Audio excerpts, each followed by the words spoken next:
A Werewolf Shifter Romance, written by Amelia Hart. Chapter 1, Shadows of Blood. The scent of death still lingered in my memories. 15 years later, I could still see Marcus falling, his wolf form crumpling as the Shadowmere patrol tore through him like he was nothing more than prey. My brother had been only 17, barely a year into his adult wolf form, when they ambushed him during what should have been a routine border check. I was 8 then. Old enough to understand that my big brother wasn't coming home, but too young to comprehend why Father's eyes went cold and never warmed again. Mira, focus. Father's voice cut through my memories as I stumbled during our morning combat training. Beta Thomas Castellan had no patience for weakness, especially not from his only remaining child. The Ashfords won't hesitate because you're daydreaming. I rolled to my feet, ignoring the ache in my ribs where his practice sword had connected. At 21, I was one of the strongest fighters in the Crescent Pack, but it never felt like enough. It would never bring Marcus back. Again, I said, raising my weapon. Father's weathered face showed approval for the first time that morning. This was our ritual. Dawn training sessions where he pushed me past my limits, where I tried desperately to become the warrior Marcus never got the chance to be. Our pack territory stretched across the northern mountains, dense forests that had belonged to our bloodline for over 2 centuries. The Crescent Pack had always been small, but fierce, our moon-shaped territory bordering the much larger Shadowmere lands to the east. For as long as anyone could remember, that border had been painted with blood. The hierarchy in our world was simple and absolute. Alpha commanded all. Beta served as second-in-command and advisor. Warriors protected the pack, and Omegas maintained our daily lives. Each wolf knew their place, their duty, their value to the whole. I existed somewhere between warrior and political asset, trained to fight, but groomed to serve the pack's greater needs.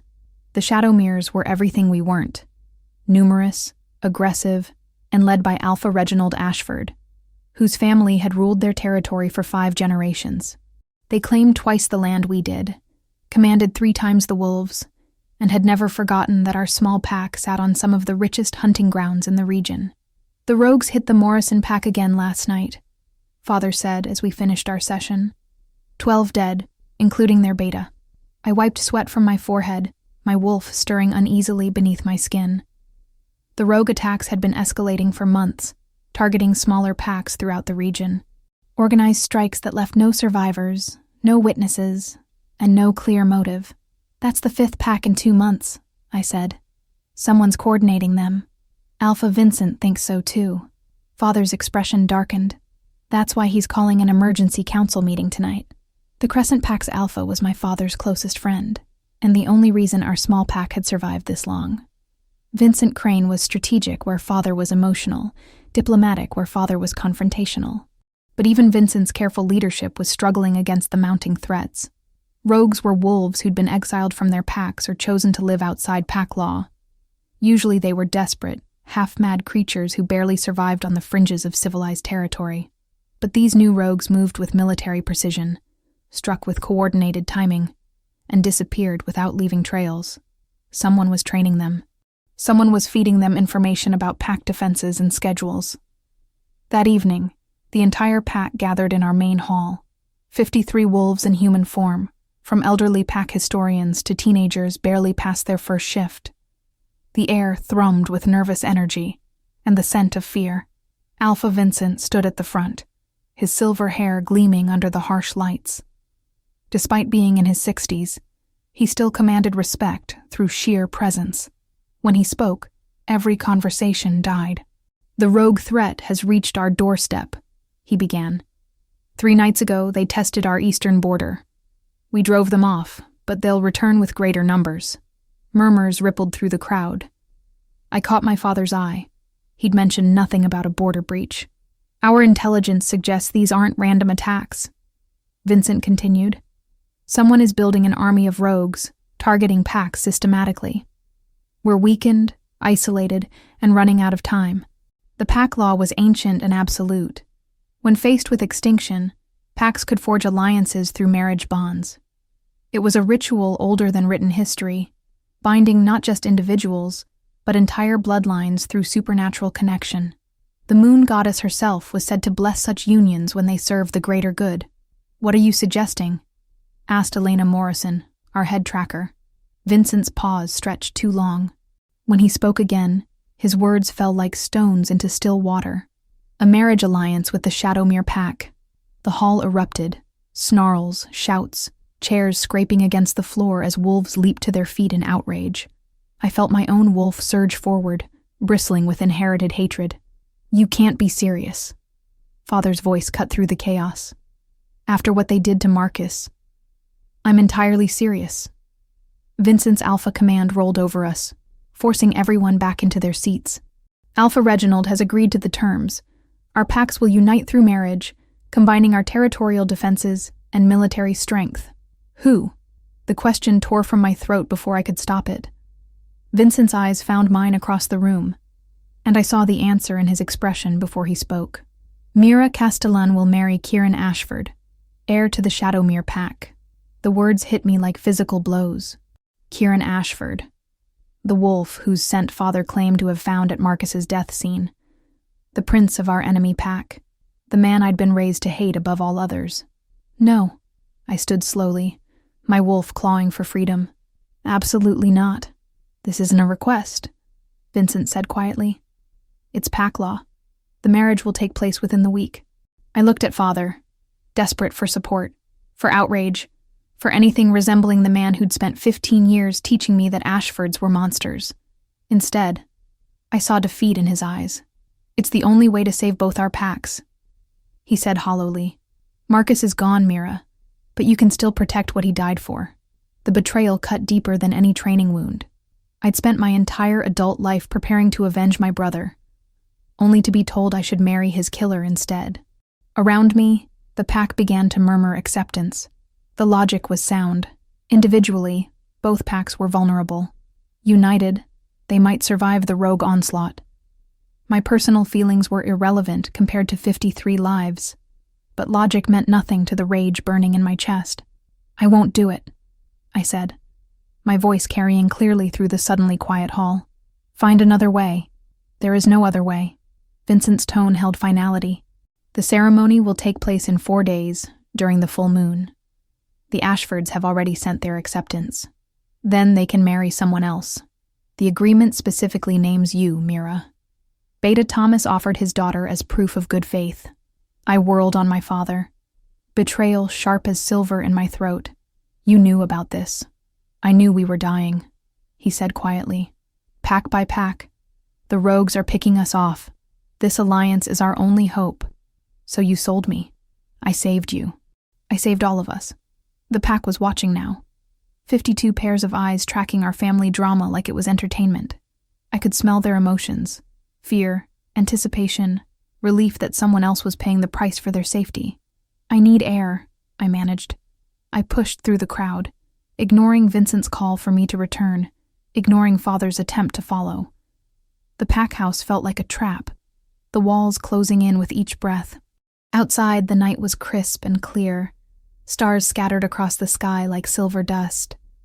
The forest called to me, promising space and silence, and the chance to run until my lungs burned. I shifted mid-stride, my bones cracking and reforming in the familiar painful pleasure of transformation. My wolf was smaller than most, rust-colored with unusual golden markings around my eyes and paws. Father said I looked like my mother, who died when I was 3. I had no memories of her, only the ache of her absence and father's refusal to speak her name. We ran until the pack house was miles behind us, until civilization gave way to wild forest, where ancient trees grew thick enough to block out the moon. This was the borderland, neutral territory that belonged to no pack. Dangerous, but free. When I finally stopped running, I found myself at Marcus's memorial tree, a massive oak where father had carved my brother's name the day after his funeral. The bark was weathered now, the letters barely visible, but I traced them with trembling fingers. 15 years of grief. 15 years of training, preparing, dreaming of the day I'd make the Ashfords pay for what they'd taken from us. And now I was supposed to marry one of them, smile, and pretend it was for the greater good. "I'm sorry," I whispered to the carved name. "I'm so sorry, Marcus." The wind picked up, rattling leaves overhead like whispered secrets. Somewhere in the distance, a wolf howled, long, mournful, and achingly alone. The sound echoed my own heart perfectly. I stayed there until dawn, sitting with my back against Marcus's tree, trying to find a way forward that didn't involve betraying everything I'd ever believed in. But every path led to the same conclusion. My pack needed this alliance to survive, and I was the price they'd chosen to pay. When the sun finally rose, painting the forest in shades of gold and amber, I made my decision. I wouldn't go back. If Vincent wanted his political marriage, he could explain to the Ashfords why his chosen bride had vanished into the wilderness. If Father wanted to save the pack, he could find another way that didn't require sacrificing his daughter's honor on the altar of expedience. I was done being the good daughter, the obedient pack member, the acceptable loss in someone else's war. As I stood and brushed dirt from my clothes, preparing for a life of exile and uncertainty, I heard the sound of approaching footsteps, multiple sets, moving with the coordinated precision of a hunting party. My heart sank. They'd sent trackers after me. Vincent wasn't going to let his political pawn slip away so easily. But when the first figure emerged from between the trees, I realized my mistake. This wasn't a Crescent Pack pursuit team. The scent hit me a second later, unfamiliar, aggressive, wild, not pack wolves at all. Rogues. And they'd found me alone, miles from help, in neutral territory where my pack's protection meant nothing. 3 of them stepped into the clearing, moving with predatory confidence. They were larger than normal wolves, well-fed and clearly experienced fighters. Not the desperate outcasts I'd expected. Well, the largest one said, his voice a gravelly rasp. "Look what we have here. A little crescent wolf, all alone in the big scary forest." I backed toward Marcus's tree, mind racing through options. I was outnumbered, far from packlands, and facing rogues who seemed far too organized for comfort. "You're trespassing," I said, keeping my voice steady while my hand drifted toward the silver knife hidden in my boot. They laughed, a sound like breaking glass that made my wolf recoil in instinctive fear. "Trespassing?" The second rogue grinned, showing teeth filed to points. "Little girl, pack territories won't exist much longer. You might as well get used to it now." The words confirmed my worst fears. These attacks weren't random. Someone was systematically destroying the pack system, and they were confident enough to send rogues into neutral territory to hunt stragglers. "Who's giving you orders?" I demanded. "Someone who pays better than your alpha," the third rogue said. "Someone who promises us real hunting when this is all over."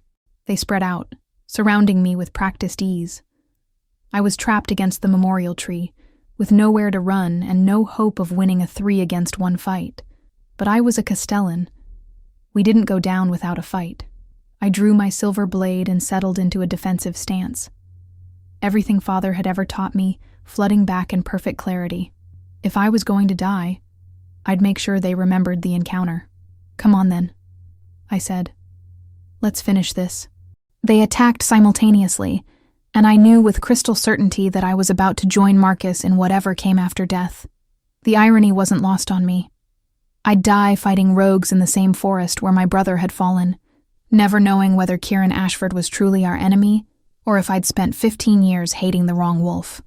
As claws reached for my throat, my last coherent thought was wondering if my marriage alliance would die with me, or if Vincent would simply find another daughter to sacrifice for the greater good. The answer, I realized, no longer mattered. I was finally free. Chapter 2. Golden Eyes. The first rogue lunged at my throat with claws extended, moving faster than any normal wolf should. I ducked and slashed upward with my silver blade, catching him across the ribs. He howled and stumbled back, but the wound was shallow, not enough to stop him. The second attacker came from my left while I was focused on the first. His claws raked across my shoulder, spinning me sideways into the memorial tree.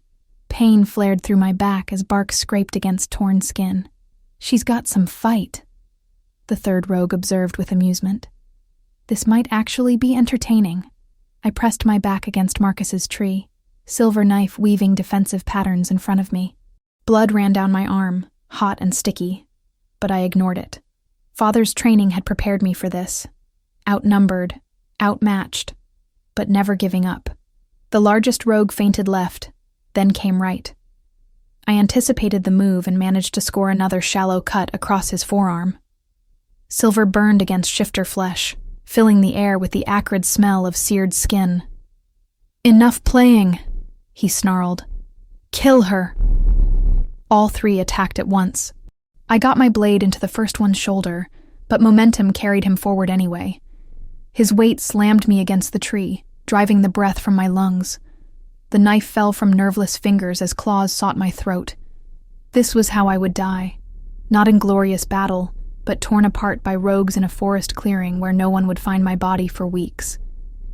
Father would never know what happened to me. The marriage alliance would crumble. My pack would fall to these organized monsters. Then the forest exploded. A roar shook leaves from the trees.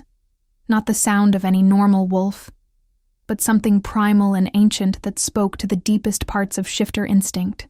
The rogue pinning me froze, his eyes wide with sudden terror.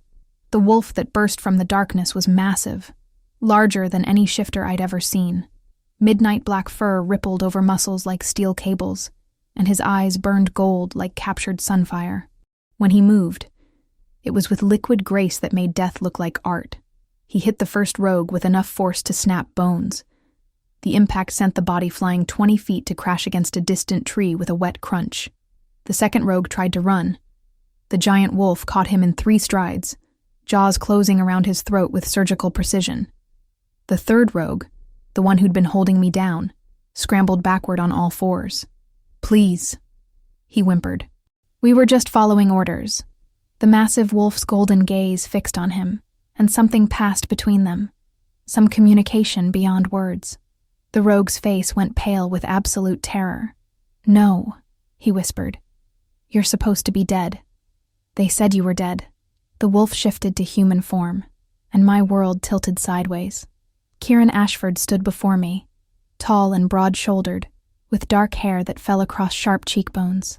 He was handsome in a dangerous way, all controlled power and predatory elegance, but it was his eyes that held me frozen. The same burning gold as his wolf form, ancient and knowing. They were wrong, he said quietly, his voice carrying an accent I couldn't place. "You can tell them that when you see them in hell." The rogue never got the chance to scream. Kieran moved with inhuman speed, his hand shooting out to grip the rogue's throat. There was a wet snap, and the body crumpled to the forest floor. Silence settled over the clearing like a heavy blanket. 3 rogues lay dead, their blood soaking into the earth around Marcus's memorial tree, and I was alone with the man I was supposed to marry. The man I'd been raised to believe killed my brother. "Are you injured?" Kieran asked, turning to face me fully. I tried to speak and found my throat closed. This was nothing like I'd expected. Where was the monster from Father's stories?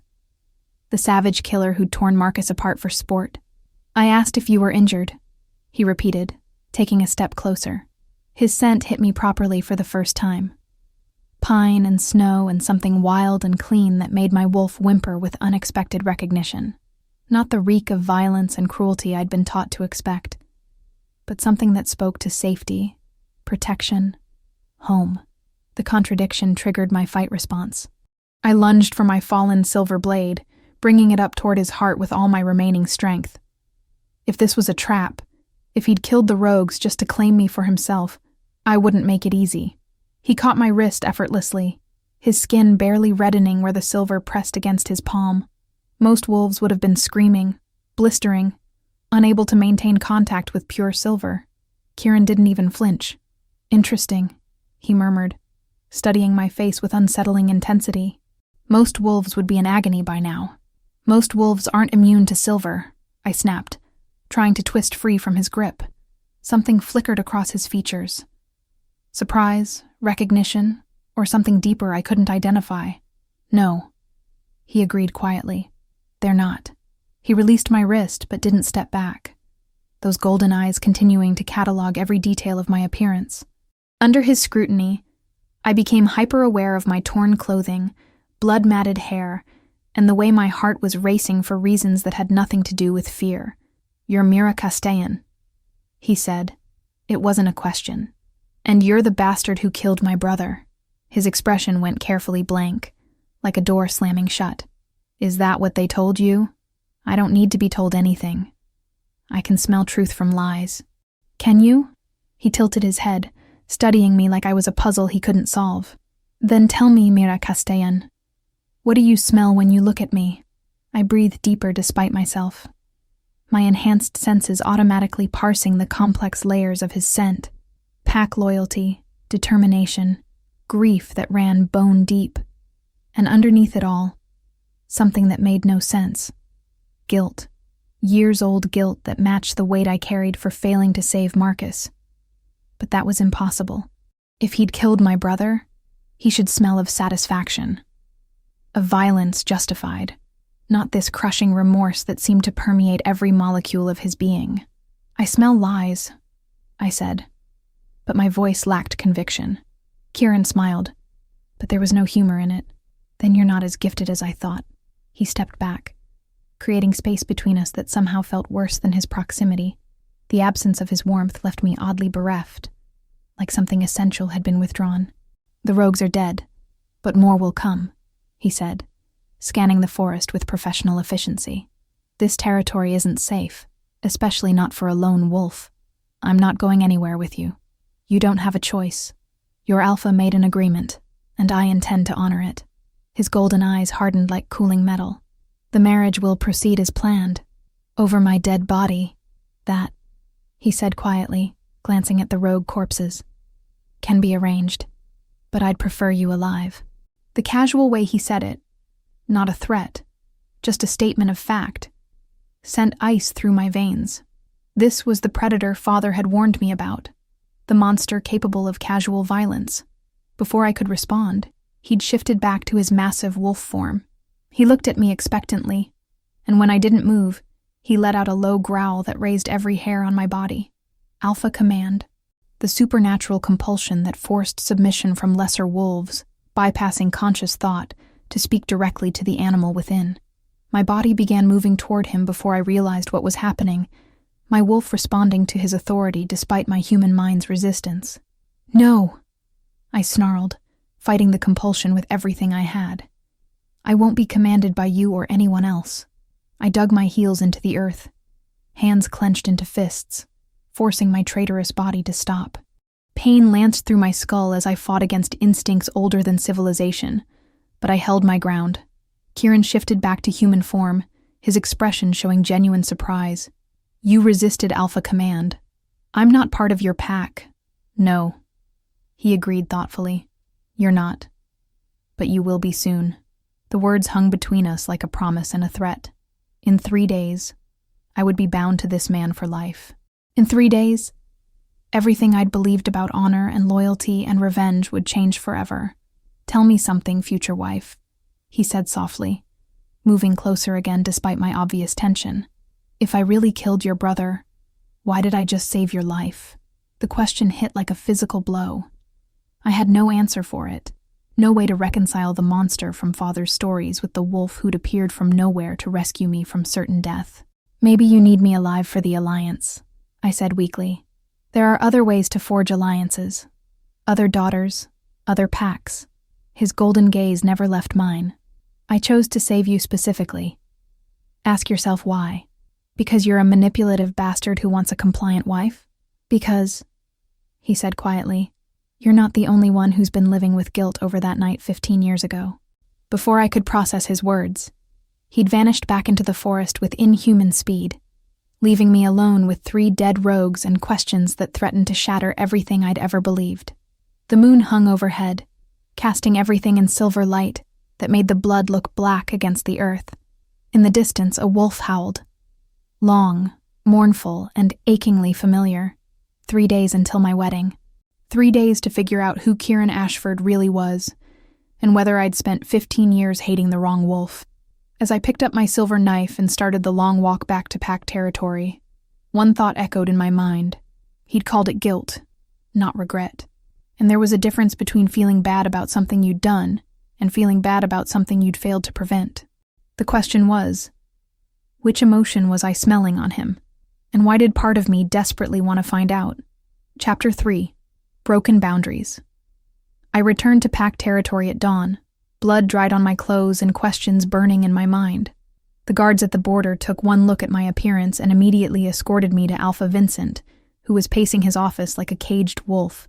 "Where the hell have you been?" he demanded the moment I walked through the door. "Do you have any idea what you've put us through?"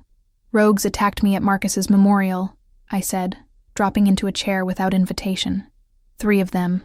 Organized, well-fed, following orders. Vincent's anger shifted to concern. "Are you hurt? How did you escape?" I hesitated, the truth sitting heavy on my tongue. Kieran Ashford killed them. The silence stretched between us like a taut wire. Vincent's face cycled through surprise, suspicion, and something that might have been relief. He was there by coincidence? He was tracking me. The admission tasted bitter. He said the marriage will proceed as planned, whether I cooperate or not. Good. Vincent's blunt response made my wolf bristle. Because the Shadowmere delegation arrives this afternoon for the pre-ceremony negotiations. You'll remain here until then. You're keeping me prisoner? I'm keeping you safe, and ensuring you don't do anything else to jeopardize this alliance. His alpha command wrapped around the words, making them impossible to argue with. Your wedding is in 72 hours, Mira. Accept it. The next several hours crawled by with agonizing slowness. I was confined to the pack house, supposedly for my own protection, but really to prevent another escape attempt. Father visited once, his face haggard with stress and sleepless nights. "I know you're angry," he said, settling into the chair across from my bed. "But this is bigger than our family's grief." "Is it?" I met his eyes steadily. "Or are you so consumed with hating the Ashfords that you'll sacrifice your daughter to hurt them?" "Sacrifice?" His voice rose. "Mira, you're marrying the heir to the most powerful pack in the region. You'll be Luna of territories that span 3 mountain ranges. How is that sacrifice? Because I'll be bound to a man I don't know, in a pack that killed Marcus." Father's face went gray. "Marcus is dead. We're not. And if this alliance fails, we'll join him soon enough." The Shadowmere delegation arrived at sunset, a convoy of black SUVs that screamed wealth and power. I watched from my window as they disembarked. 12 wolves in expensive suits, moving with military precision. At their center stood a man who could only be Alpha Reginald Ashford. He was older than I'd expected, silver-haired and lean, but his presence commanded immediate respect. Even from 4 stories up, I could feel the weight of his authority pressing against my consciousness. But it was the wolf beside him who held my attention. Kieran moved with that same liquid grace I'd witnessed in the forest, but now he was dressed in a charcoal suit that emphasized his broad shoulders and lean build. Even in human clothing, he looked dangerous. As if sensing my observation, he lifted his head and looked directly at my window. Our eyes met across the distance, and I felt that same strange recognition pulse between us. Not quite attraction, not quite familiarity, but something deeper that made my wolf whimper with confused longing. "The negotiations will take place tonight," Vincent announced when he came to collect me an hour later. "You're required to attend. Required to smile and nod while you sell me like livestock. Required to represent your pack with dignity." His tone brooked no argument. "This alliance will save lives, Mira. Remember that." The formal dining room had been transformed for the occasion, long tables arranged in a square with the Crescent Pack on one side and Shadowmere on the other. Ancient protocols governed these proceedings: territorial agreements, dowry negotiations, ceremony details that would bind our packs together through supernatural law. I took my designated seat between Father and Vincent, hyper-aware of Kieran's presence across the room. He'd changed into more casual clothes, dark jeans and a white shirt that somehow made him look even more dangerous than the suit had. "Before we begin," Alpha Reginald said, his voice carrying easily through the room, "I want to address the history between our packs." The temperature seemed to drop several degrees. Father's hand clenched on the table beside me. 15 years ago, a tragedy occurred at our shared border. Thomas Castellan's son was killed during what should have been a routine patrol encounter. Reginald's pale eyes found Father across the table. "I want you to know that the wolves responsible were punished." "Punished how?" Father's voice was barely controlled. "Exiled, stripped of pack protection, and left to survive as rogues. Reginald's expression remained neutral. Pack justice was served. It was more than Father had ever been told officially, but I could see it wasn't enough. 15 years of grief and hatred couldn't be erased by a simple statement of past justice. My son was investigating rogue activity in that area, Father said carefully. What exactly did your patrol think they were stopping? A perceived territorial incursion. They acted without authorization and paid the price. Reginald glanced at Kieran briefly. Some wounds take time to heal properly. Something passed between father and son in that look. A communication I couldn't decipher. But that left Kieran's jaw tight with tension. The important thing, Reginald continued, is ensuring such tragedies never happen again. This alliance represents a new beginning for both our bloodlines. The negotiations proceeded through traditional channels: territory boundaries, hunting rights, military cooperation protocols. I listened with half an ear, more focused on studying Kieran's reactions to various proposals. He spoke little, but when he did, his suggestions were intelligent and strategic.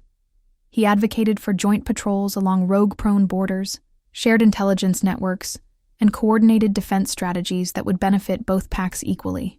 Nothing about his demeanor suggested the savage killer from Father's stories. Now for the personal arrangements, Reginald said as they moved to the final topic. The marriage ceremony will take place in 3 days during the full moon. Kieran will remain here until then to get acquainted with his bride. My stomach dropped. He's staying here? Pack law requires a period of courtship before the formal ceremony, Vincent explained. Even in arranged marriages, the moon goddess demands evidence of willing partnership. How willing can it be if I have no choice? You always have a choice.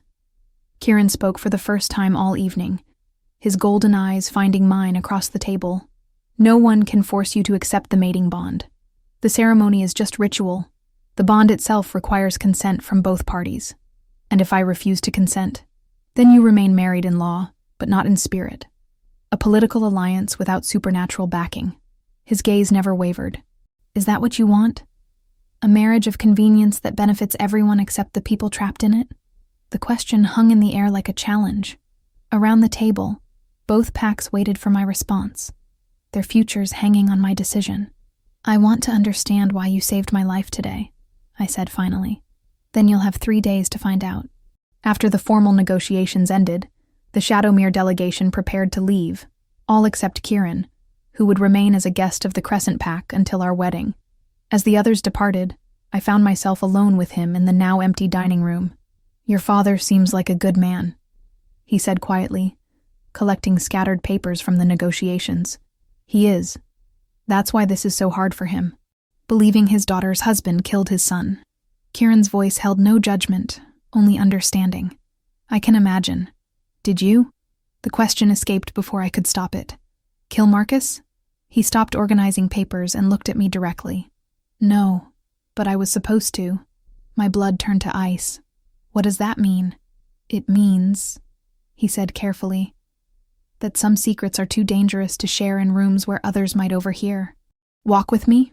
Against every instinct screaming warnings, I followed him outside. The night air was crisp and clean, stars scattered across a clear sky. We walked in silence until we reached the small garden behind the pack house, far enough from the building to ensure privacy. 15 years ago, I was 18 and desperate to prove myself to my father. Kieran began, settling on a stone bench and gesturing for me to join him. When reports came in about a lone wolf near our border, I convinced him to let me lead the response patrol. I remained standing, arms crossed defensively.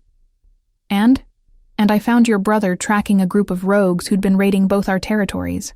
He was injured, outnumbered, but still trying to do his duty. Kieran's voice grew quiet. I was supposed to capture or kill any crescent wolf found on our land. Instead, I helped him fight. The world tilted sideways. You fought with Marcus? For about 10 minutes, until my patrol caught up with us. His hands clenched into fists. They saw me fighting alongside a crescent wolf and assumed I'd been attacked. Before I could explain, they'd torn him apart. Tears burned my eyes. You tried to save him. I failed to save him. Just like I failed to stop my own wolves from committing murder. He looked up at me. and I saw the same bone-deep guilt I'd been carrying for 15 years, reflected in his golden eyes. I've spent every day since then wondering if there was something more I could have done. Why didn't you tell anyone? Why let people think? Because the wolves who killed him were my father's most trusted enforcers. Because revealing the truth would have destabilized the pack at a critical time. Because I was 18, and afraid, and made the wrong choice. He stood, moving closer until I could smell that clean, wild scent that made my wolf respond despite everything. I've regretted it every day since. The rogues Marcus was tracking, I said slowly, pieces clicking together. Were they the same ones who've been attacking packs recently? Organized, well-armed, following someone's orders. Kieran nodded grimly. Your brother died trying to stop something that's still happening. This marriage alliance isn't just about combining our strengths. It's about finishing what he started. We stood in silence for long moments, the weight of shared guilt and purpose settling between us. Finally, Kieran stepped back. You asked why I saved your life today.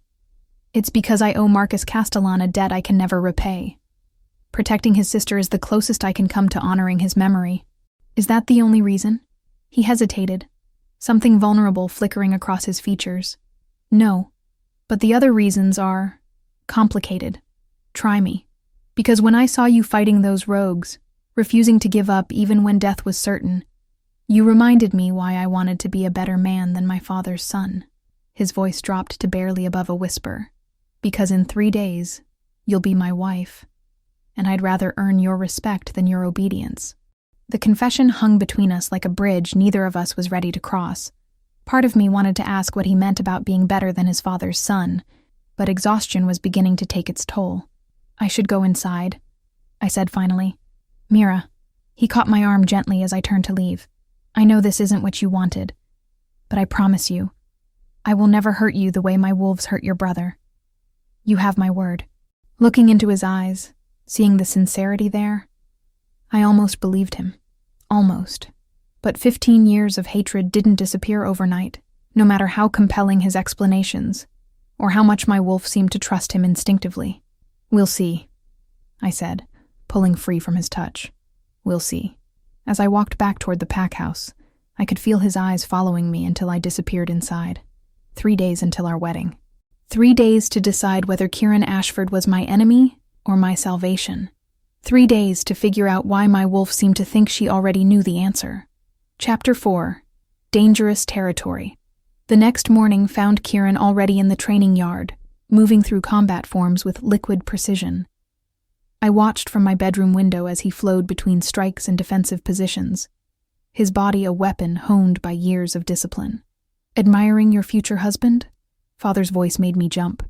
Studying the enemy, I corrected, but the words felt hollow now. Is he? Still the enemy, I mean.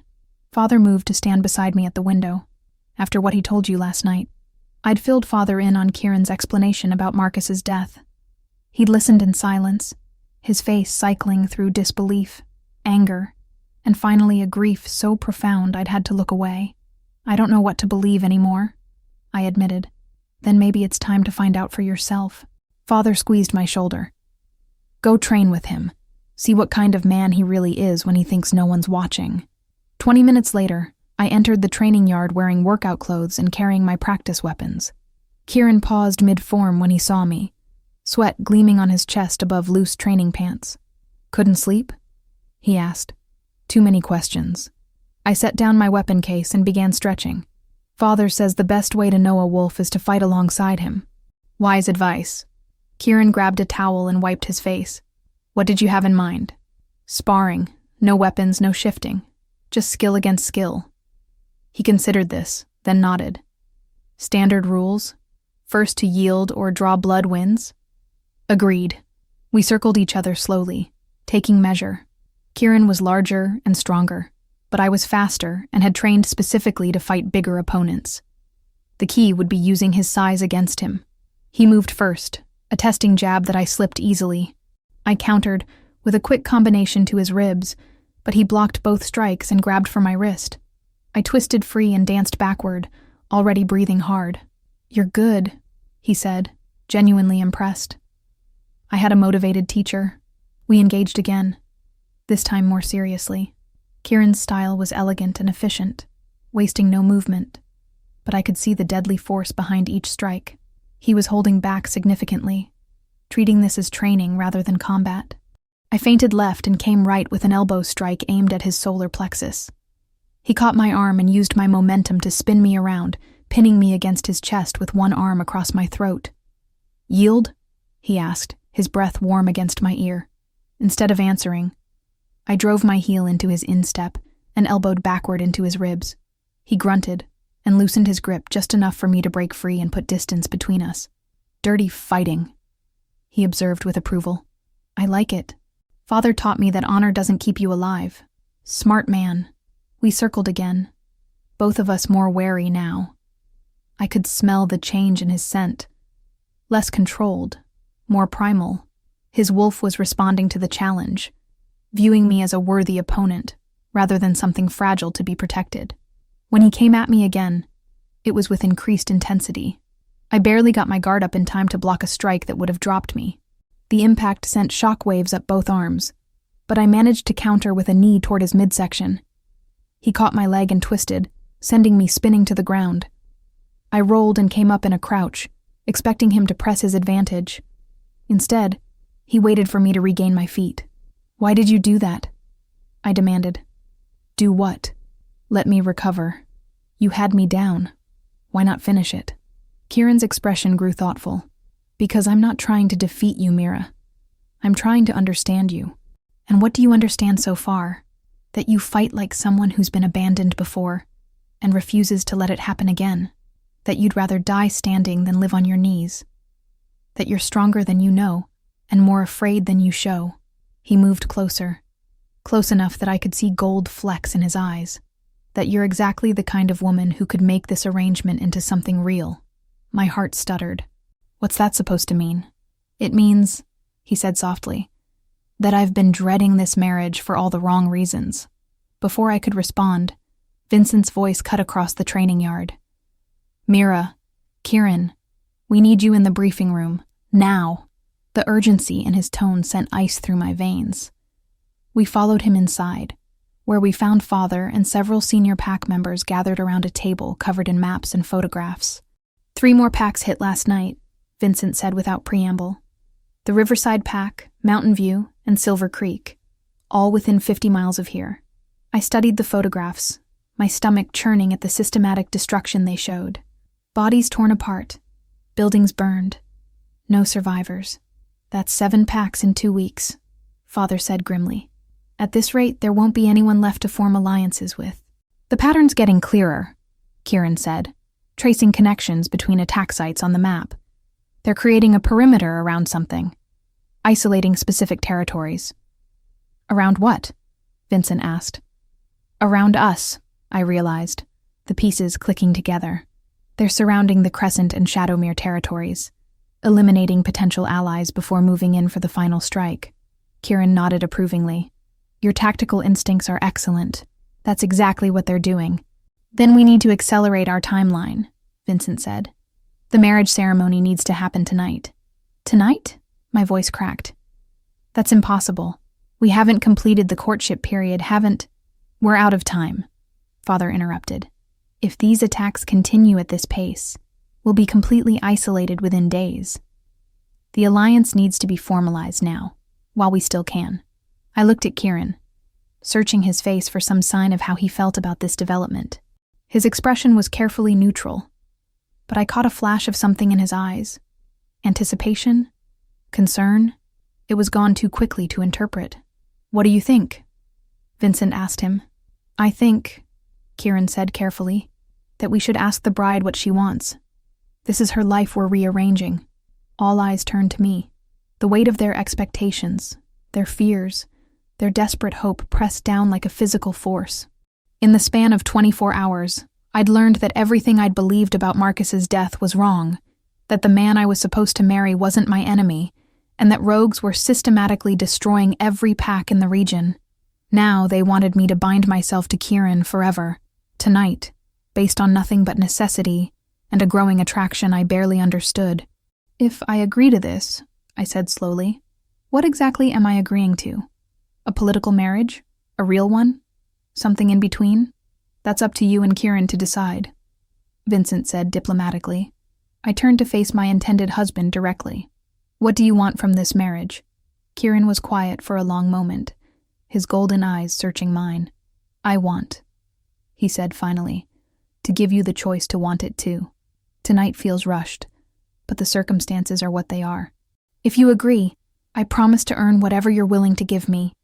If you don't, he shrugged, then we find another way to save both our packs. There is no other way, Father said urgently. Mira, please. This is bigger than personal preferences. I know that. I kept my eyes on Kieran. I also know that if I say yes tonight, there's no taking it back. Marriage bonds are permanent. Not just marriage, Kieran said quietly. Mating bonds if we choose to complete them. But that would be separate from tonight's ceremony. Later, when you're ready. If you're ever ready. The distinction mattered more than I could express. Marriage was politics and law. Mating was spiritual and eternal. He was offering me time to decide which I wanted this to become. The ceremony preparations can be ready by moonrise, Vincent said. Both packs will attend. It will be binding under supernatural law. And the rogues? I asked. We'll post triple guards, call in every favor we have for additional security. Father promised. Tonight will be the safest you'll ever be. I looked around the room at faces I'd known my entire life. Wolves who'd helped raise me after Mother died, who'd trained with me, laughed with me, supported me through every challenge. They were counting on me to save them. Then I looked at Kieran. This golden-eyed stranger who claimed to have tried to save my brother, who'd rescued me from rogues, who fought like poetry, and spoke like he understood exactly what this choice was costing me. All right, I said, surprised by how steady my voice sounded. Tonight it is. The relief in the room was palpable. Vincent immediately began issuing orders for ceremony preparations, while Father started making calls to arrange security. Within minutes, the briefing room had emptied except for Kieran and me. Are you sure about this? He asked when we were alone. No, I admitted, but I'm sure that doing nothing will get everyone I love killed. Sometimes that has to be enough. And after tonight? When the immediate crisis is over and you're bound to a man you barely know? I considered the question seriously. I guess we'll figure it out as we go. Unless you have a better plan?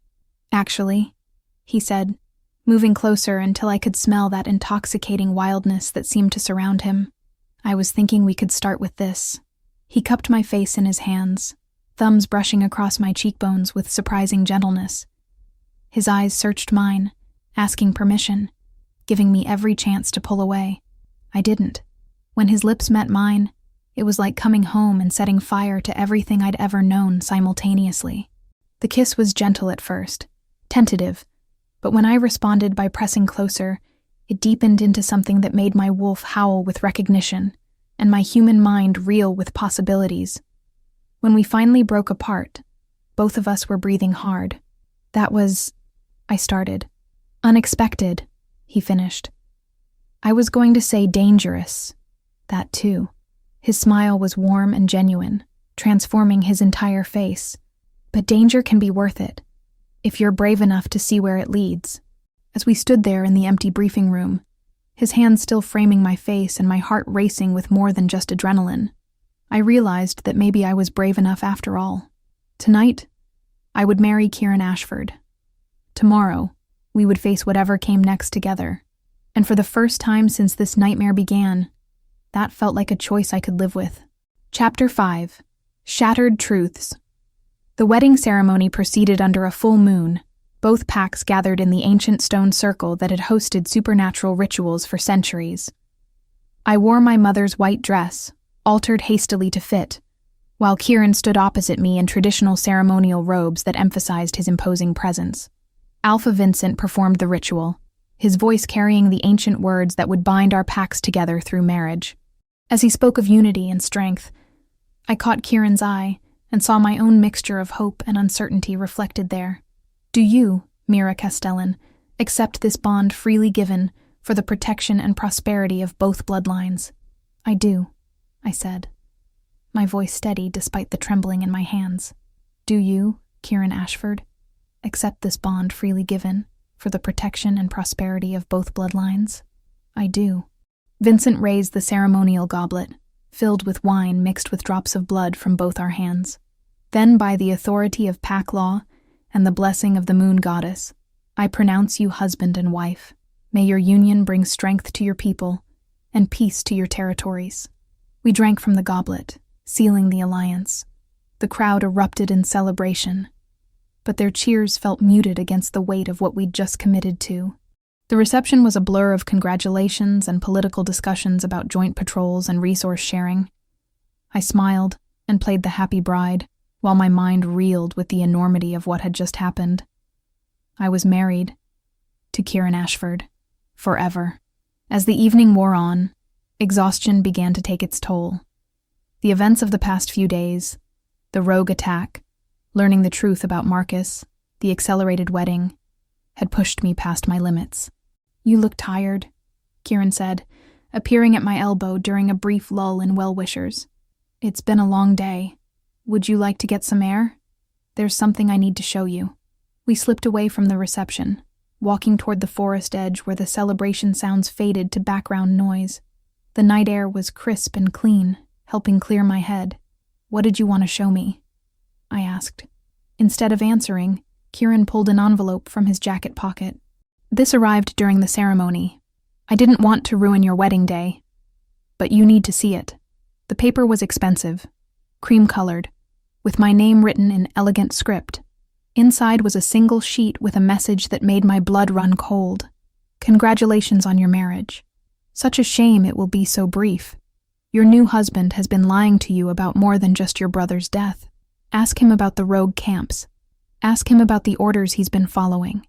Ask him how many packs have died because of his family's ambitions. A friend.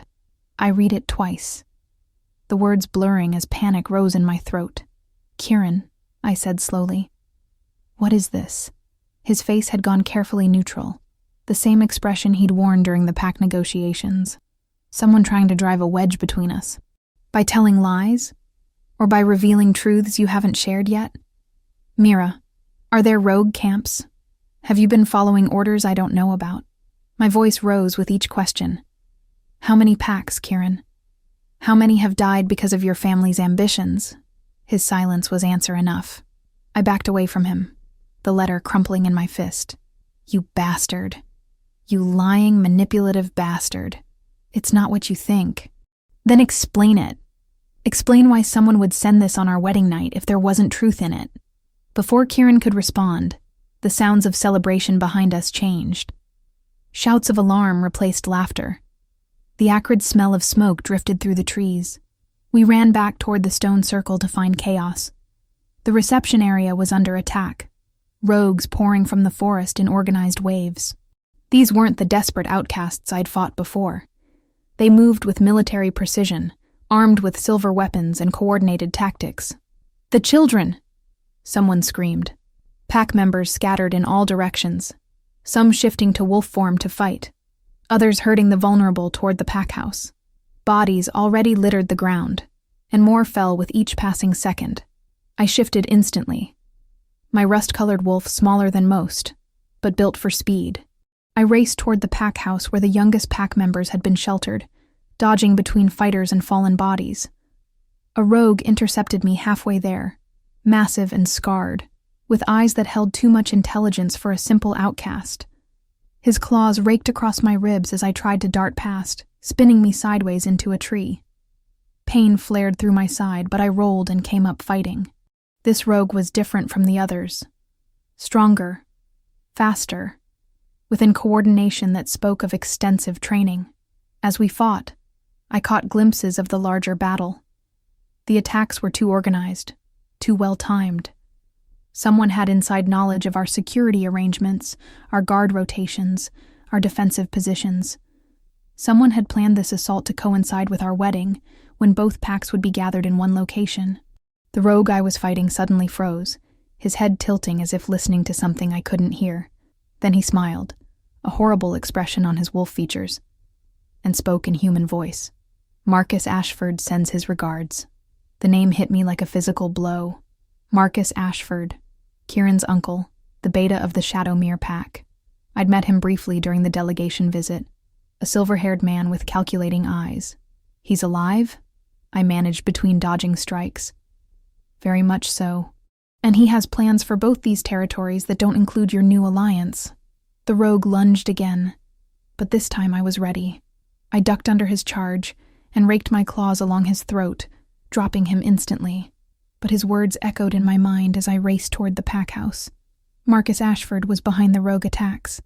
Kieran's own uncle was orchestrating the systematic destruction of every pack in the region. The question was, did my new husband know? I reached the pack house to find it under siege. A dozen rogues surrounded the building while terrified voices cried out from inside. The main doors were barred, but they wouldn't hold long against determined assault. I needed help, needed backup, but when I looked around the battlefield, my heart sank. We were losing. Bodies of Crescent and Shadowmere wolves lay scattered across the ceremonial grounds, and more fell with each passing minute. Then I saw him. Kieran in his massive black wolf form, fighting through a knot of rogues with devastating efficiency. But instead of protecting the pack house or the fleeing civilians, he was moving systematically toward the forest edge. Away from the battle. Away from the people who needed him. The letter's accusations crashed back over me with sickening clarity. Ask him about the orders he's been following. As I watched, Kieran reached the forest edge and shifted to human form.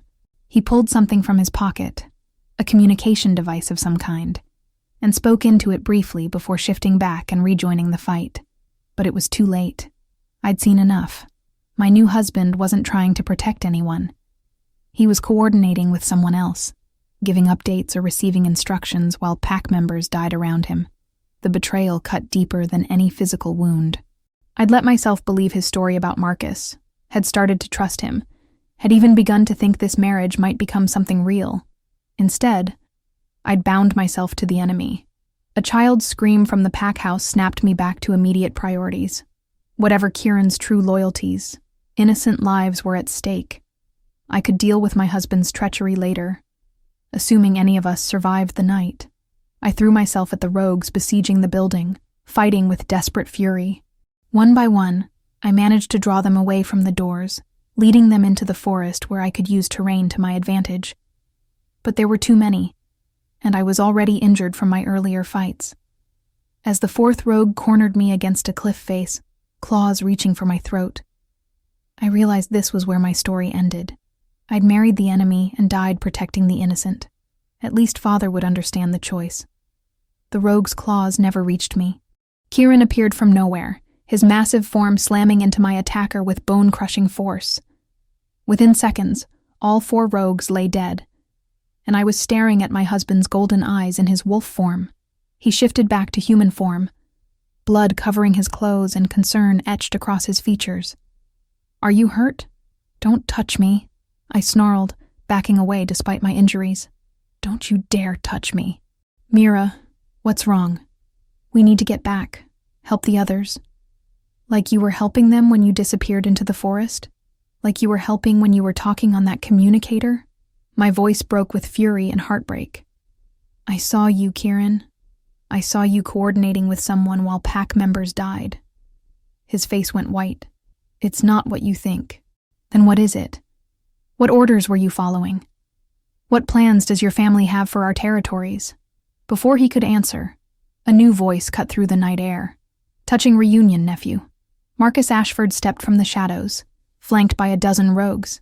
He looked exactly like the respectable beta who'd attended our wedding negotiations, except for the cruel smile twisting his features.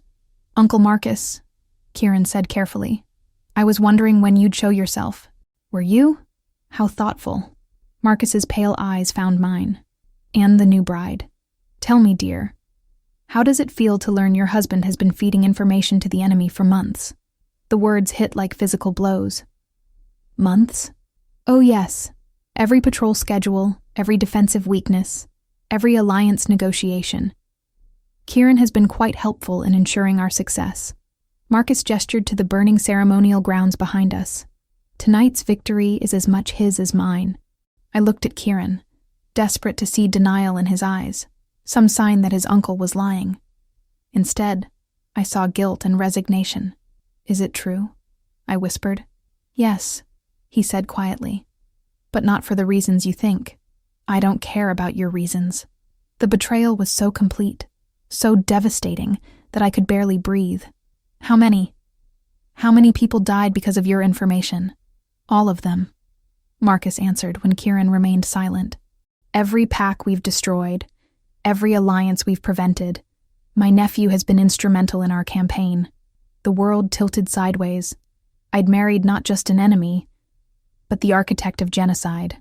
The man who'd claimed to want to honor Marcus's memory had been orchestrating the systematic destruction of everything my brother had died trying to protect. Why? The question tore from my throat like a physical wound. Kieran met my eyes, and for a moment, I saw something that might have been genuine regret. Because, he said quietly, some cages can only be escaped by burning everything down. Before I could process his words, Marcus gave a signal to his rogues. They surged forward, and I realized this had all been a setup. The attack, the revelation, even Kieran's rescue, all designed to break me completely before delivering the final blow. As claws reached for my throat, my last coherent thought was wondering if father would ever learn the truth about how thoroughly his daughter had been deceived. The moon overhead seemed to dim as consciousness faded, leaving me in darkness that felt like it might never end. Chapter 6. Blood and Gold. I awoke to the acrid smell of smoke and the metallic taste of blood in my mouth.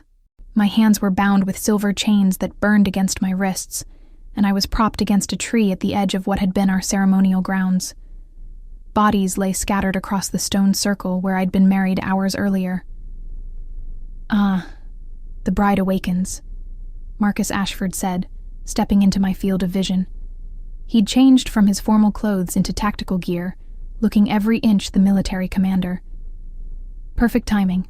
The real show is about to begin. I tried to speak, and found my throat raw from smoke inhalation. Where's my father? Safe for now, along with the other survivors we need for leverage. Marcus crouched down until we were eye level. You see, my dear, this was never about eliminating the packs entirely. It was about consolidating them under proper leadership. Your leadership. Of course. The current alpha system is weak, fractured, inefficient. Too many small territories, too much wasted potential. His pale eyes gleamed with fanatic certainty. I'm creating something better, stronger. A unified region under centralized control. By murdering innocent people. By removing obstacles to progress. He stood and began pacing. Your marriage to Kieran was actually quite helpful. It gathered both packs in one location. Made the cleanup much more efficient. Rage burned through me. Hotter than the silver chains. And Kieran? Was he part of this from the beginning? Marcus's smile turned cruel. Why don't you ask him yourself? He gestured, and two rogues dragged Kieran into the clearing. He was in human form, blood covering his shirt, with silver shackles around his wrists and ankles that prevented shifting. When he saw me conscious, relief flooded his features. Mira, thank God you're alive. Don't, I snarled. Don't you dare act like you care.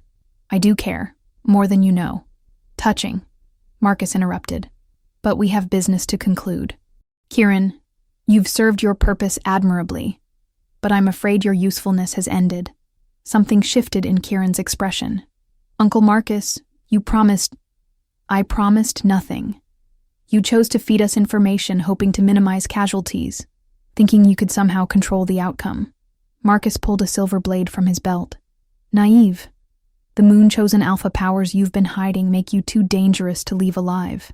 My world tilted. Moon-chosen alpha? Oh, she doesn't know. Marcus looked delighted. Dear nephew, you didn't tell your bride about your little divine blessing? How you've been growing stronger each month, developing abilities that could unite every pack in the region under your leadership? I stared at Kieran, pieces clicking into horrible place. That's why you agreed to the marriage. Not for alliance. For power. No, Kieran said desperately. Mira, listen to me. I've been feeding Marcus information, yes, but not to help him. I've been trying to stay ahead of his plans, to minimize the damage. By letting entire packs die? By ensuring some survived. Every piece of intelligence I gave him was designed to make him overconfident, to make him think he had more control than he did. Kieran's golden eyes burned with intensity. I've been gathering evidence, building a case, waiting for the right moment to expose him. What evidence? Marcus laughed. Boy, I've been planning this for years. There's nothing you could have discovered that I didn't want you to find. Actually, Kieran said quietly, there is. He closed his eyes, and I felt something shift in the air around us. Power, ancient and wild, began radiating from his bound form. The silver chains holding him started to glow, then crack. Impossible, Marcus breathed. Silver suppresses all supernatural abilities. Not mine, not anymore. Kieran opened his eyes, and they blazed with golden fire that seemed to come from within. Moon-chosen alphas aren't bound by normal limitations. The chains shattered explosively.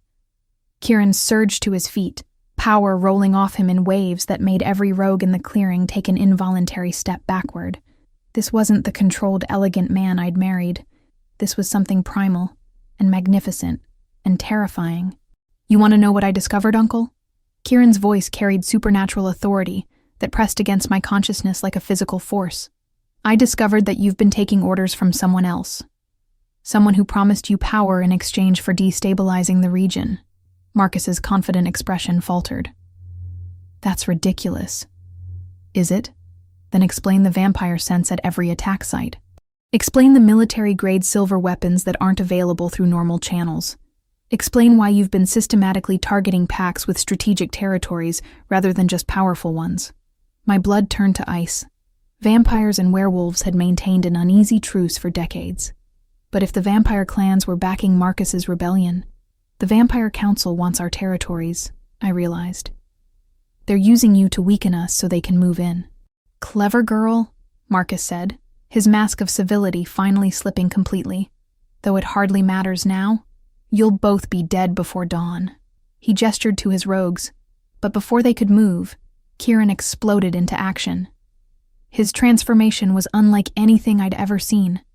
Instead of the painful bone-cracking shift normal wolves experienced, his change flowed like liquid mercury. One moment he was human, the next he stood as the massive black wolf I'd seen before. But now power radiated from every line of his body. He moved through the rogues like death itself. Not the efficient, controlled fighter I'd observed earlier, but something unleashed and devastating.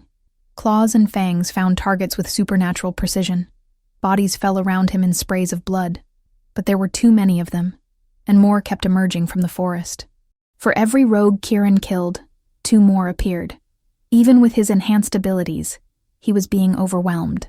Marcus drew a silver blade and circled toward me while Kieran was distracted. If I can't have a unified territory, I'll settle for destroying the moon-chosen alpha's mate. His power is tied to emotional bonds. Lose you, and he loses everything. Terror spiked through me as Marcus raised the blade, but as death descended, something awakened inside me. Heat flooded my veins, and suddenly the silver chains holding me felt fragile as spider silk. I yanked my hands apart, and the shackles shattered like glass. Marcus froze, his blade halfway to my throat. What? Power erupted from my core, golden light that matched Kieran's eyes. I could feel abilities I'd never known I possessed flooding through my system. Enhanced strength, supernatural speed, and something else. A connection to every living thing in the forest. True mate, Marcus whispered, backing away in obvious terror. You're his true mate. I stood slowly, power crackling around me like visible electricity. I'm what? The moon goddess's answer to the moon-chosen alpha. His perfect complement. Marcus's voice shook. Together, your powers will be unstoppable. I looked across the clearing to where Kieran was still fighting desperately against overwhelming odds. Our eyes met, and I felt something snap into place between us. Not just recognition, but completion. Like finding a piece of myself I'd never known was missing. The mate bond rushed through me like a tsunami, carrying with it everything Kieran had been trying to tell me. His months of feeding information to Marcus while secretly gathering evidence.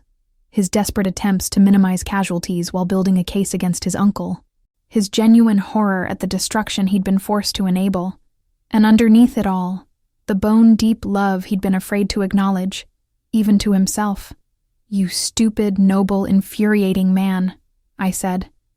Though I knew he couldn't hear me at this distance, I reached out with my newly awakened abilities and felt every rogue in the clearing. Their artificial loyalty to Marcus, maintained through a combination of vampire influence and supernatural compulsion. With surgical precision, I severed those connections. The effect was immediate. Rogues stopped mid-attack, confusion replacing bloodlust as they remembered who they'd been before Marcus's corruption. Several shifted to human form and fled into the forest. Others turned on their remaining packmates, old grievances surfacing as the compulsion broke. Marcus spun toward me, his face twisted with rage. "You don't understand what you're interfering with. The Vampire Council will take these territories with or without my help.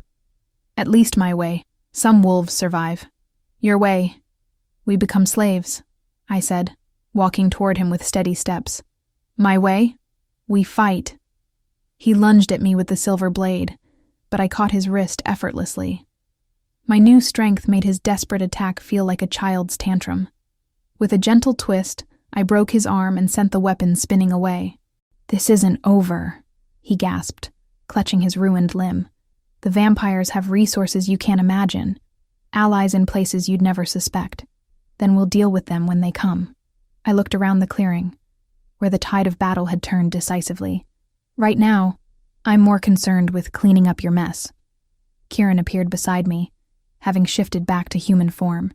Blood covered him from head to toe, but his golden eyes burned with relief, and something deeper that made my heart race. "Are you hurt?" he asked, reaching toward me before stopping himself. "I mean, I know you're angry, and you have every right to be, but—" I silenced him by pressing my lips to his. The kiss tasted of blood and smoke and desperate hope. But underneath it all was the rightness of coming home. When we broke apart, both of us were breathing hard. "We'll talk later," I said. "Right now, we have a pack to save and vampires to prepare for." "Together?" he asked, hope and uncertainty warring in his expression. I looked around at the bodies scattered across our wedding grounds, at the pack members emerging cautiously from hiding, at Marcus Ashford being restrained by his own former rogues. The road ahead would be difficult, dangerous, and probably deadly. But for the first time since this nightmare began, I felt equal to the challenge. "Together," I confirmed.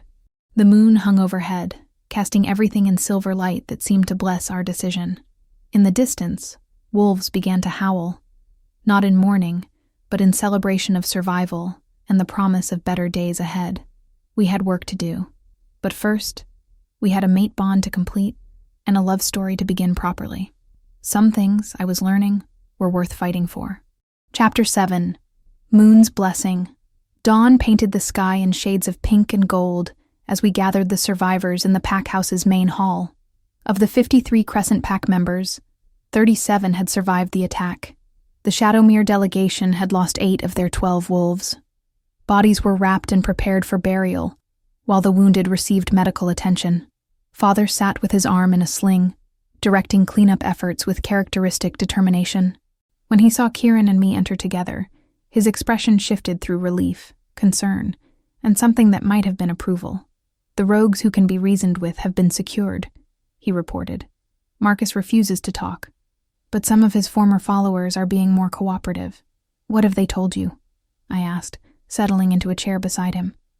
My new abilities had stabilized, but using them so extensively had left me exhausted. "The vampire involvement goes deeper than we thought. Marcus was promised leadership of the entire Northwestern Territory in exchange for destabilizing the pack system." Father's jaw tightened. "There are similar operations underway in 3 other regions."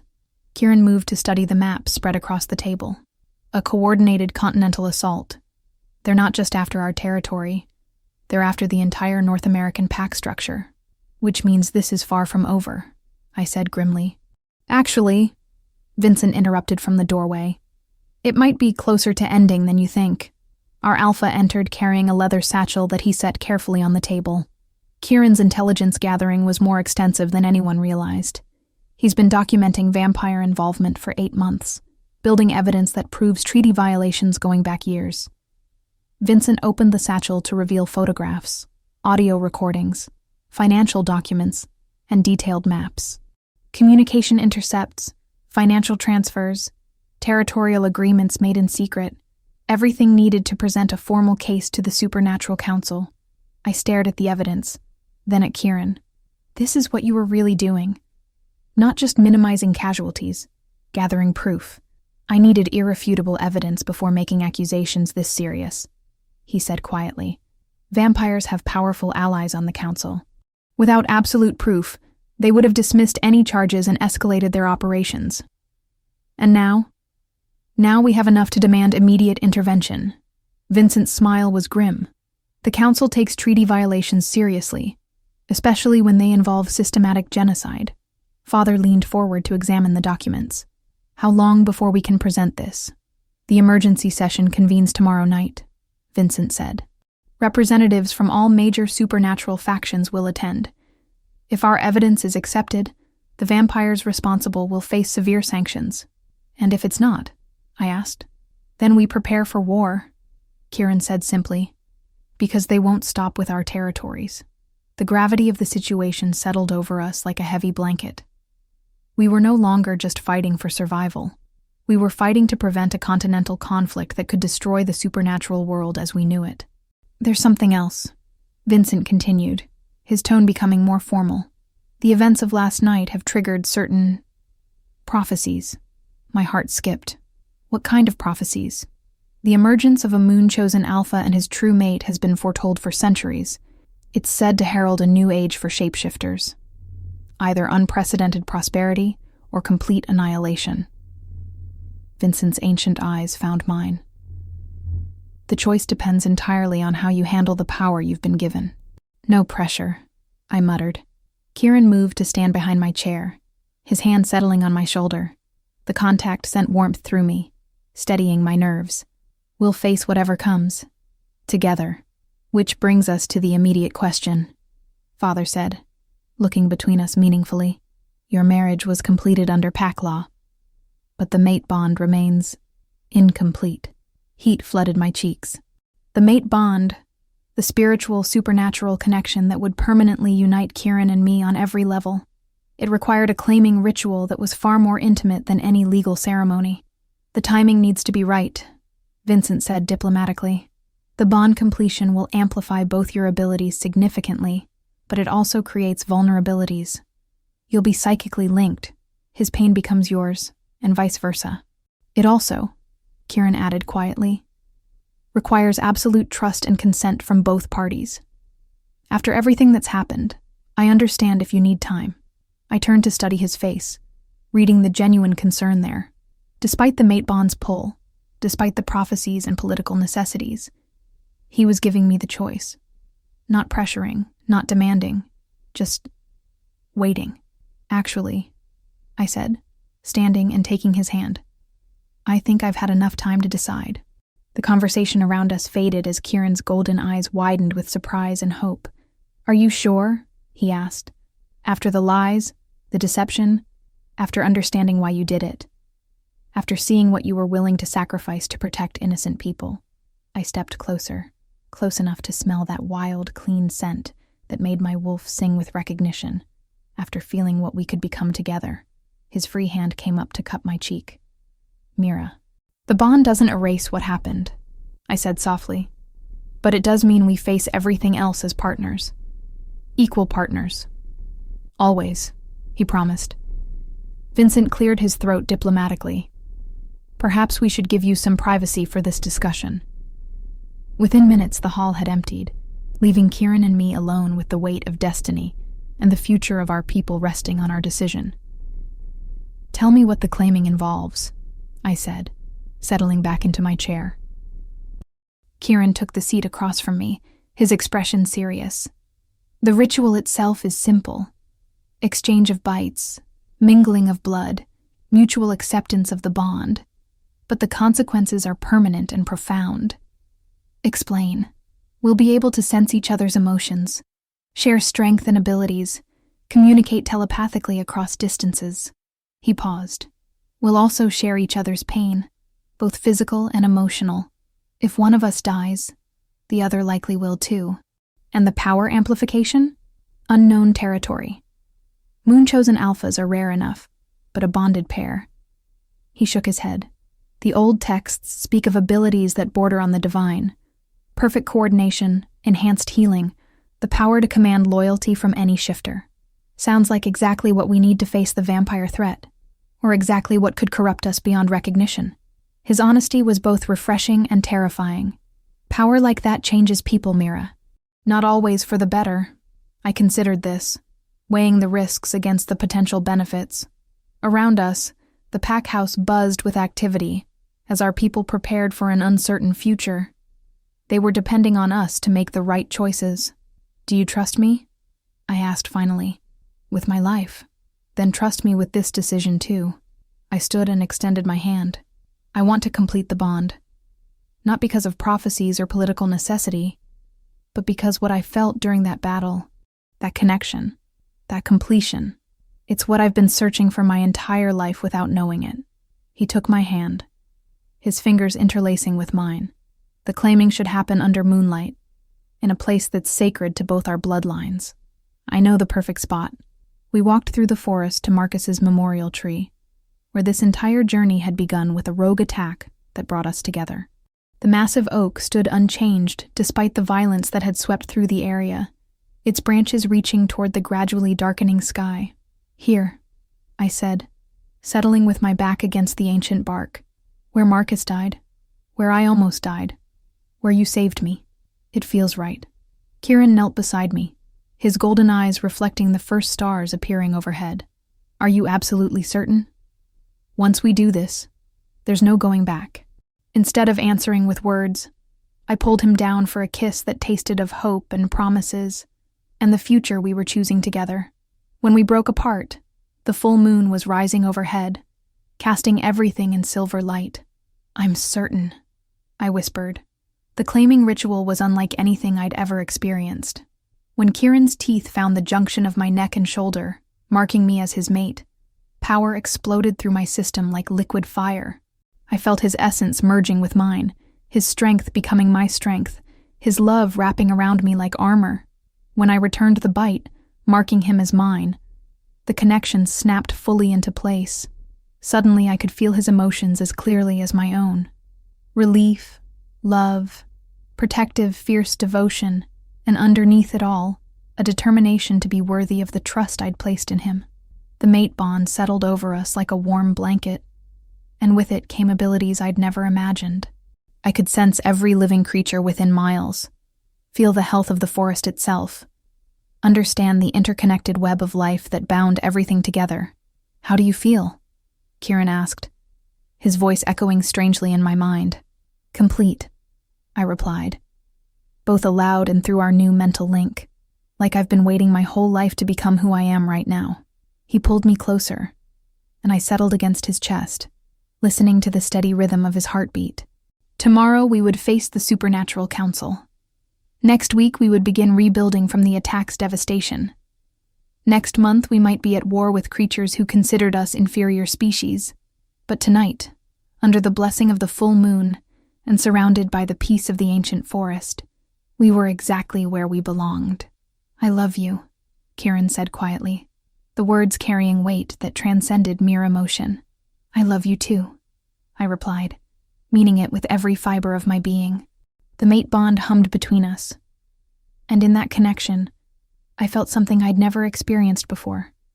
Absolute certainty about the future, whatever challenges awaited, whatever powers we'd been given, whatever destiny the prophecies demanded, we would face it together.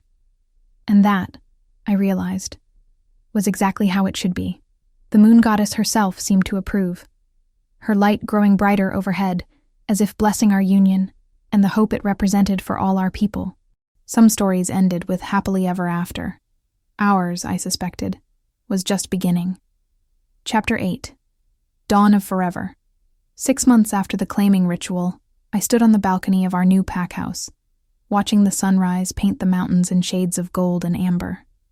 The building itself was a marvel of cooperation, designed jointly by Crescent and Shadowmere architects, constructed by volunteers from both packs, and blessed by the moon goddess herself on the night we moved in.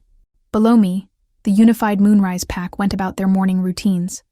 Children who had been strangers 6 months ago now played together in mixed groups, their laughter echoing through the courtyard. Former enemies had become neighbors, brothers in arms, family. "You're up early," Kieran said, wrapping his arms around me from behind. Even after months of the mate bond, his touch still sent warmth through my entire system. "The twins are active this morning," I said, placing my hands over my rounded belly.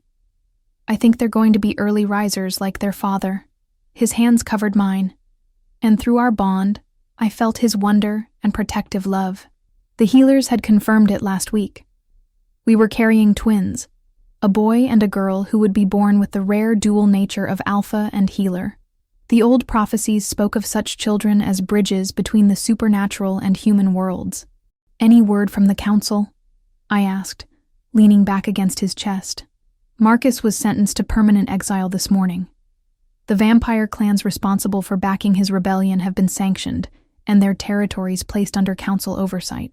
His voice carried satisfaction. "It's over, Mira. The threat is finally ended." The months following our mating had been a whirlwind of change. The evidence Kieran had gathered proved devastating to the vampire conspiracy. 3 major vampire houses had fallen, their leaders imprisoned or exiled. The systematic attacks on pack territories had ceased entirely. More importantly, our successful alliance had inspired others. 12 pack mergers had taken place across the continent, creating stronger, more unified territories. The age of small, vulnerable packs living in constant fear was ending. "Father wants to know if you've made a decision about the Interpack Council position," Kieran said. I groaned softly. The newly formed council had offered me a leadership role, coordinating defense strategies for the entire Northeastern Alliance. It was an honor, but it would mean extensive travel and time away from our pack. "What do you think?" "I think," he said, pressing a kiss to my temple, "that you were born to lead. The question is whether you want to lead our pack or help guide all of them." Through our mental link, I felt his complete support for whatever choice I made. That was perhaps what I loved most about our bond. He enhanced my strengths without trying to diminish them. "The ceremony starts in an hour," I said, changing the subject. "Are you ready?" Today marked the official establishment of the unified Moonrise Pack, with both former alphas stepping down to install Kieran and me as joint leaders. It was unprecedented. Shared alpha leadership between mates. But then again, most of what we'd accomplished had been unprecedented. The ceremony took place in the same stone circle where we'd been married, though now it was surrounded by a thriving settlement rather than forest. Representatives from 43 allied packs had come to witness the historic transition. Vincent Crane, looking older but more at peace than I'd ever seen him, performed the ritual. By the ancient laws of succession and the blessing of the moon goddess, I transfer leadership of the Crescent bloodline to Mira Castellan Ashford, true Luna, of the unified Moonrise Pack. The ceremonial blade cut across my palm, my blood mixing with the sacred earth. Power flowed through me, not just my own abilities, but the collective strength and trust of every pack member who accepted my leadership. Alpha Reginald performed the same ritual for Kieran, though his eyes held a pride that went beyond political necessity. In the months since Marcus's betrayal was revealed, he'd worked tirelessly to repair his family's reputation and support our leadership. By the ancient laws and divine blessing, we accept joint leadership of the unified Moonrise Pack, Kieran and I said in unison, our voices carrying supernatural authority that resonated through every wolf present. The transformation was immediate and overwhelming. I could feel every member of our combined pack, their hopes, fears, loyalty, and trust. Nearly 100 souls now looked to us for guidance and protection. The responsibility was staggering, but through the mate bond, Kieran's strength steadied me. Together, we were more than the sum of our parts. The celebration that followed lasted until dawn, with wolves from dozens of packs sharing stories, forming new friendships, and planning future cooperation. Children played elaborate games that mixed traditions from different bloodlines. Elders shared wisdom that crossed territorial boundaries.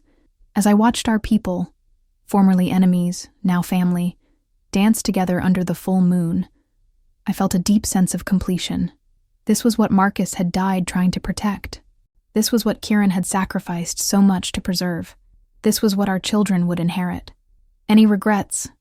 Kieran asked as we finally retreated to our private quarters. I considered the question seriously. 6 months ago, I'd been a grieving daughter consumed with hatred for the man who was now my husband and co-leader.